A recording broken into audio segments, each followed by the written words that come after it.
Hi, Eleanor. Bye, Eleanor. Good morning, handsome. Hi, buddy. Oh, you're so good looking. Hey guys, how are ya? Welcome back to my channel. It's me, Steven. Welcome to Vlogtober Day 29. I can't believe the month is almost over. I have mixed feelings about it in that I have really enjoyed filming every day for my channel. It's felt, for the most part, very organic. I just film what's going on that day, my thoughts, my experiences. It's only been once or twice that I've really had to force a video, and that was usually rescued by a Q&A, so that was great. It will be nice to just take a break and not have to film every single day, but I hope I continue to look for opportunities to recognize gratitude, to recognize an opportunity where I can be of service to others, and just to be aware of my life, to look up for the miracles and not at the ground, So I'm kind of hoping to hold on to that feeling for November. November is always gratitude month in recovery, so maybe I can continue that experience. But I will be doing Vlogmas as well, so it'll be nice to take a little bit of a break, I think, for November. So I am at the pottery studio, picking up a small box of tools I had loaned my friend Greta. I was hoping that one of the pots that I put out to be fired more than a week ago would be fired. It is not. I'm not sure why I'm surprised, but I was hoping to get that pot today. But I'll just have to swing by when I come back from this trip I'm about to go on. I'm really kind of just want to grab these last pieces I've made and leave. You know what I mean? But today, let's see, it is now 11:20. I have to be in the crew room at 2:30 to check in for my next trip. So I like to give myself an hour and 20 minutes to get to the airport, park, get into the airport, go through KCM, get randomed, as always, and then check in and all that stuff. So that gives me a little bit of time. I think I'm going to grab a bite to eat for lunch, and then if I pass a grocery store, I might swing in just to pick up an odd item or two to round out my lunch bag, because there's not a lot in there right now. But blah, blah, blah. Let me get out of here. I will see you soon. Randomed. Of course, because I can't go a day without being randomed. It's so irritating. Really irritating. So my coworker just made the assumption that because I look like this, that I'm over 65, and it would help my tax bracket somehow. Well, that was a very nice flight. Very short, 39 minutes. Really great passengers. My crew is awesome. I love the people flying in the back, positions B and C. I just adore both of them. My chaser seemed really nice when I first met him. After this last flight, he's 10 times better than I thought he was. Really, really, really great. He is a former high school teacher and just really has his head on his shoulders, and he's just a great guy. So really, really enjoying this day so far. This next leg, I don't know how long it's going to be. The flight is blocked. I can't talk at 1 hour and 20 minutes, so it's probably going to take an hour. But this plane holds 182 passengers. We have 73 people booked. It's like a COVID flight, I'll tell you. But yeah, super excited to get to Oakland and my hotel room. Yay! I'm gonna say we made it, but I couldn't find Paris. But there's Paris hanging out right there. Oh, sweetheart, that does not look comfortable. Ta-da! We made it to Oakland. Our flight time was 1 hour and 6 minutes. We had 73 people booked on a plane that holds 182. It was an easy flight, yeah. I'm always talking about my lunch bag and how much I love my lunch bag. I love my lunch bag more than most people love pets. I don't know, but somebody asked what my lunch bag was. It is by Magecto. It's large. Do not buy the extra large. It's too big. One of the reasons I love it so much, I put these ice packs. Listen, Still frozen. You can see the ice here. I put these ice packs in my lunch bag at 10 o'clock this morning, West Coast time. It is now 7:45 p.m. and they're still frozen. So I really do think, and that's it. I didn't have a lot of ice in there. I am always talking about my lunch bag. There you go. Somebody asked recently what my lunch bag was. It's by Majecto. I'll try to remember to put a link in the description box below. I'm always talking about my lunch bag. It is the most important piece of luggage that you'll have outside of your rollerboard, I swear. If not more important, because this allows you to save money. So I did not bring a lot of good food on this trip. I brought boiled eggs, which I could have made, but regular eggs, like raw eggs, are just about as expensive as already cooked eggs. So I just grabbed 2 bags of those. I brought some low carb tortillas. I got 2 of these Lean Cuisine glazed chicken things because I'm lazy. 2 Noosa yogurts, strawberry rhubarb. One is peach. I got some brown mustard. And inside the fridge, I have some pepper jack cheese and some sliced turkey. So I can make some sandwiches on the plane or in the room. So I'm going to put one of these Lean Cuisine in my Sabbat heat because the only microwave is downstairs. That's it. So I'm going to heat up some food, go to sleep. We have a 12-hour layover. We do get breakfast in the morning, so that's very good. But yeah, there you go. That's my day. Hey guys. All right, so I have about 30 minutes left before my food should be hot. I'm enjoying the room. It's actually very, very cozy. The window opens up about this much. And it's such a beautiful night. It's nice and cool. I was really hoping to get more air in here, but it's not working. So I'm going to have to turn the air conditioning on. It's kind of stuffy in here. Since nothing really happened today outside of me just going to work.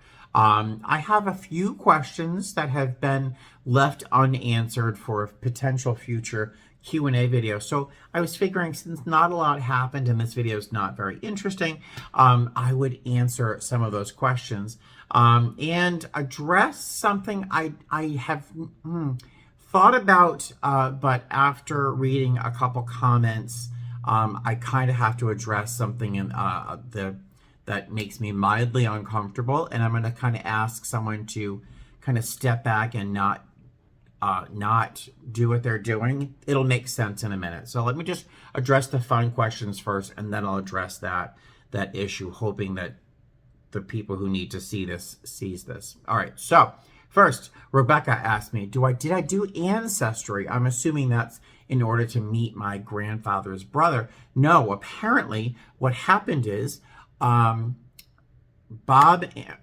and Marie's daughter must have seen something on Facebook or somewhere, recognized the name. I'm assuming. I'll find out more in the future. But she figured out that I was in Las Vegas. I must have mentioned on Facebook that I was, maybe we're friends on Facebook. Maybe we're friends on Facebook and I don't know it, because I have a lot of friends I don't know. But she knew that I took a pottery class. She told Marie.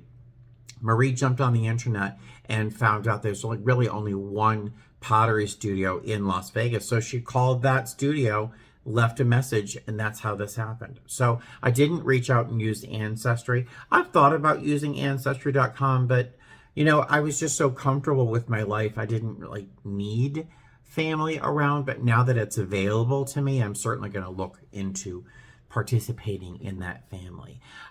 So no, I did not use Ancestry. Let's see.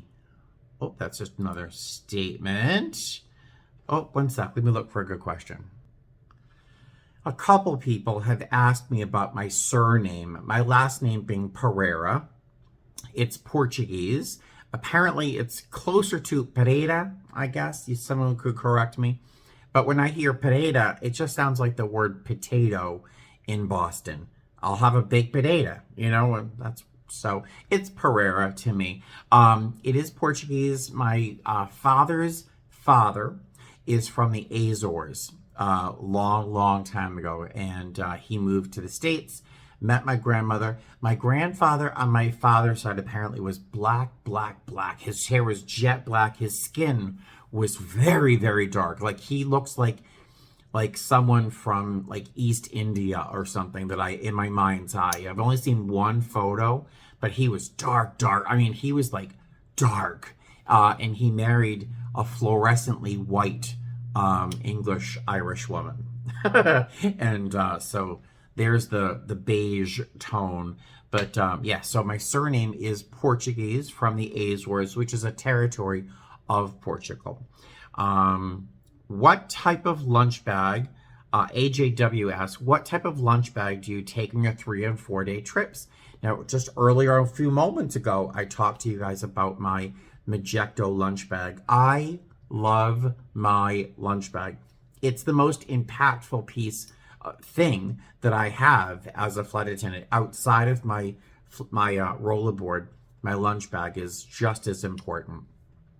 So I use the Magecto large. I'm going to try and put a link in the description box below. I've linked to it before because I love it so much. This is not sponsored by Magecto, but I'll put an Amazon link to that lunch bag. Tony and Haley asked, apparently they live in Summerlin, which is around the corner from me. And she asked, do I have a pet sitter for my babies when I'm gone working? No, I don't. I can be gone quite easily for 3.5, 4 days, and my cats are just fine. I have some webcams that I have set up around the house so I can look in at the cats, and the cats are usually doing what they're doing when I'm home, which is just kind of laying around, relaxing in different spots. They each have their favorite spot, but they have 2 gravity feeders, 1 each. They have 2 bowls of food around the house. They have 2 water fountains that run 24 hours a day. They each have 2 water bowls because sometimes they like to drink out of a bowl, sometimes they like to drink out of the fountain. And just in case the power goes out, I like to have those water bowls around so that, you know, in case the fountains aren't working. And for litter boxes, I use 3 underbed storage boxes from IKEA. They are enormous. They fill up, the 3 of them fill up, I'd say about 20% of the floor area in the second bedroom. I mean, they have a lot of space to poop. So I clear that out, you know, of poop, and they easily have 3 or 4 days of nice clean areas to take care of their business. So no pet sitters. The 2 of them seem very happy, very content. They do love when I'm home, but they're quite fine when I'm gone. So let's see if there's another question. All right, so Hi Pretty wrote a question, and one that's kind of a question as well. But can flight attendants choose to wear or not wear a mask? If that's what I think. Yeah, if we can still opt out of wearing a mask at work. Yeah, I don't wear a mask anymore to work. Once in a while, I work with a coworker who wears a face covering, but for the most part, none of us wear them. I think most of us have been immunized or given, you know, we took our shots. Most of us have. And honestly, after 2.5 years of working full time through the pandemic, if I haven't caught it, I'd be surprised. And I've had two shots. So I have not, I haven't worn a mask since the mandate was dropped. And I have not noticed being sick since. So, and then I think she left, it's more of a comment than a question about she'd be hesitant to go into training if it meant losing seniority. And as I understand it in my company, if you are involved in in-flight training for a solid year, then my seniority would kind of freeze and everybody else would kind of raise up around me. But that would be the case. I know a lot of people do in-flight training for part-time, 3 or 4 months, 6 months, maybe up to that year, and then they go back to flying. A lot of people will do OE instructors where they're doing OEs for new flight attendants. They'll do that for maybe a month and then go back to the line. So yeah, there's ways of doing it. There's ways of doing it, but there's a couple reasons I'm not doing it right now. Primarily, there's a couple people right now who are involved in-flight in my area of the country that I just don't want to work with. Honestly, I don't mean to be rude, but there's a couple people who have, yeah. So I don't want to.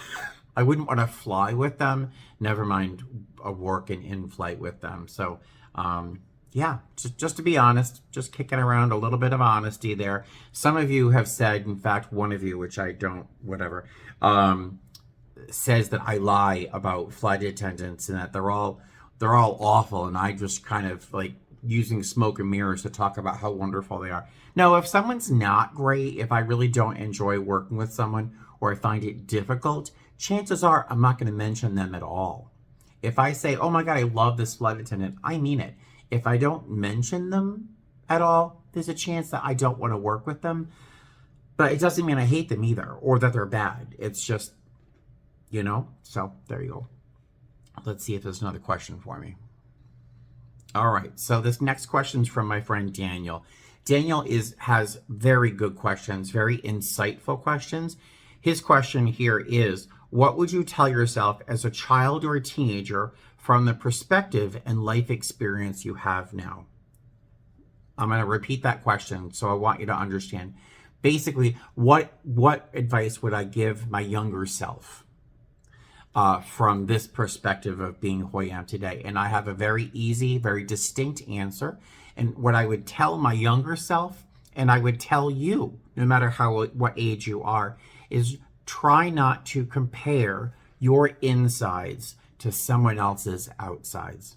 So try not to compare who you think you are down deep inside with what you think someone else is, because that other person might barely be treading water. They might be wearing Gucci, Louis Vuitton, all sorts of jewelry just to distract you from the fact that they are a hot mess inside their head. They're just as fearful, just as insecure, and just as afraid of and suffering the same pains we all suffer. So don't try to compare yourself to the Smiths. There's no keeping up with the Smiths because you don't know what the Smiths are going through. You know what I mean? So don't compare your insides to somebody else's outsides. Or, to push it even further, don't compare your insides to someone else's insides because you do not know what they're going through. They might be amazing. They might be just the kind of people you would like to be, but aren't. But then they might be a bigger mess too. There's an old saying, and I know that we say it in recovery, but if we all put our troubles and our worries and our fears into a big pile on this table, and we're told, now take the ones you want out, pick out your pieces, we would all take our own back. That's a very common, I'm not sure how I would say that in a saying, but that's something we say to each other sometimes in recovery. So don't compare your insides to somebody else's outsides. And yeah, there you go. So thank you, Daniel. That's like one of my favorite questions to ever answer. All right, William 3D Artist asks a question. What are the hotel options if you get a double deadhead? There aren't usually hotel associated with a double deadhead. It's usually a double deadhead just taking 2 trips to get me where I'm going. There's usually not a hotel associated with that unless that second deadhead is the end of my day and I'm not in base. Then they have to get me a hotel for that night so I can resume my work trip the next morning or day or whenever it is. But typically, if I'm just deadheading home, there isn't a room expected or obligated. They're not obligated. I know some hotels have airline worker discounts. Some do. Not. It's not a tremendous discount, but they do. If you're a commuter, sometimes you have to pay for your own hotel. And then sometimes a discount. in hotels that we usually use frequently for layovers. What are the hotel? Let's see. Does the airline usually cover hotel expenses? And how many hours from one flight to the next do they usually accommodate you with a hotel? So yes, the airlines in the United States, I don't know outside of the US, but in the US, at the end of my working day, if I'm not in base, really for whatever reason, I'm given a hotel room for a certain period of time. The minimum number of hours right now can be as little as 8. It's going to be extended up to 10 at some point.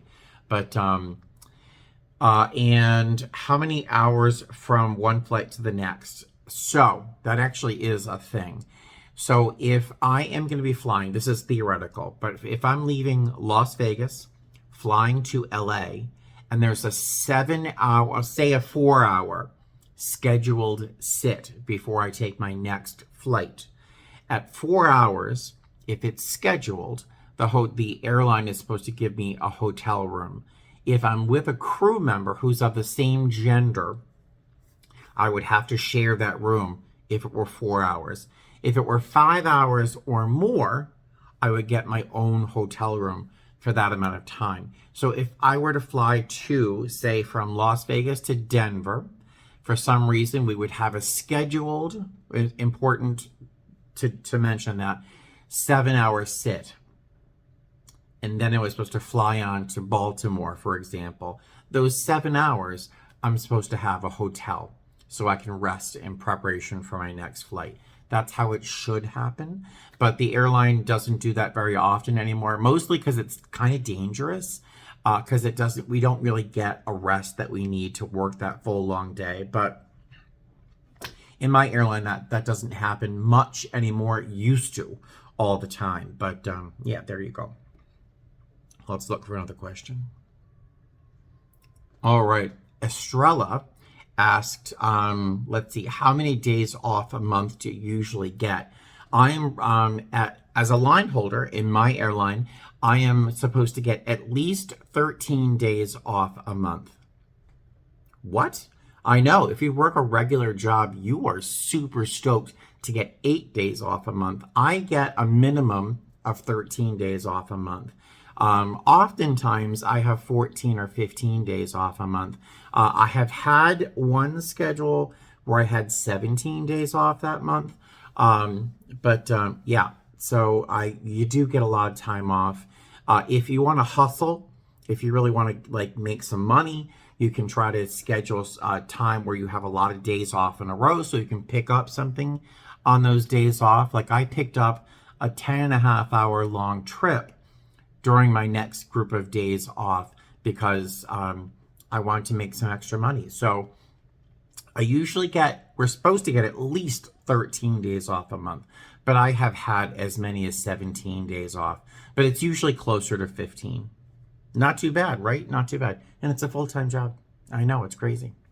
Okay, now we're going to come to a point where I'm really not happy to say what I have to say, and it might be a little bit uncomfortable for one or two people, but I really do want to say this here and not just leave a comment in hopes that they actually see the comment and they hear my tone and recognize the context in which I'm sharing what I have to share here, rather than just type something in as a reply, because sometimes a text comment can be just misconstrued or heard through a different tone and misinterpreted. So there are a handful of people who are subscribers and have been long-time contributors to the comment section under my videos.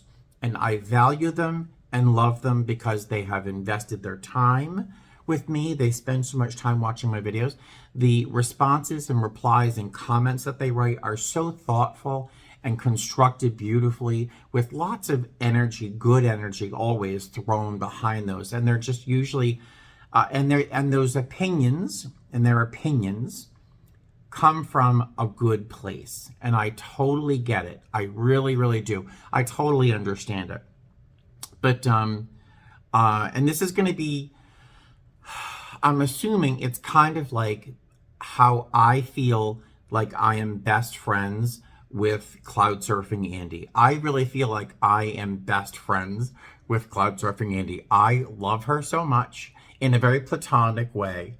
I adore her. I just think she is a gem. I could listen to her recite a carpet sample book. I could just listen to her talk about anything.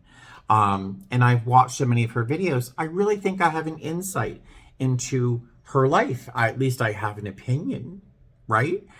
Into her dog, her relationship with her boyfriend, her family, and her airline. And I have been watching her for a while, and I feel like I understand her, but I might not. I might be kind of off the mark because all I see is what she shares with me on YouTube.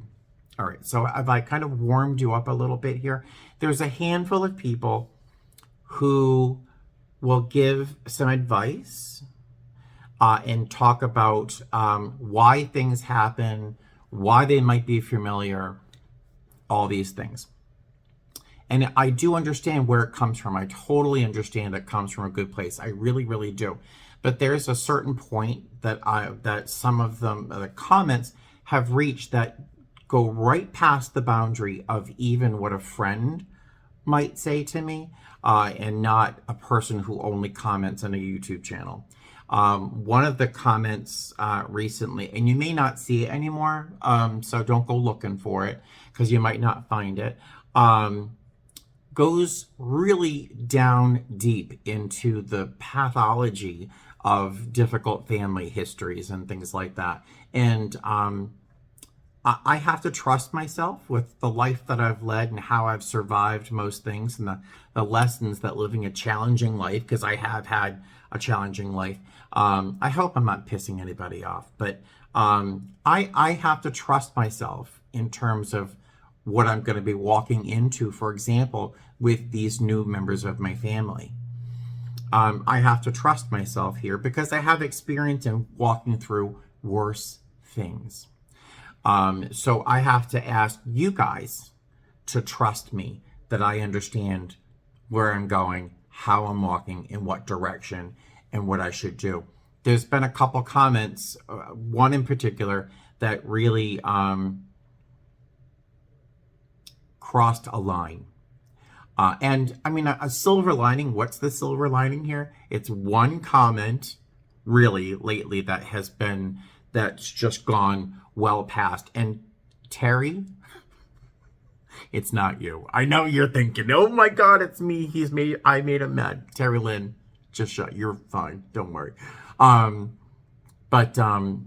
Yeah, I'm not quite sure how to say this. And I really wanted to make a point of making it clear that I don't appreciate it. It's gone just a little further than I would really, it's gone a little far. But I also understand there's love there, and that it's not done in any sense of with a sense of malice, because I also have seen that in my comment section.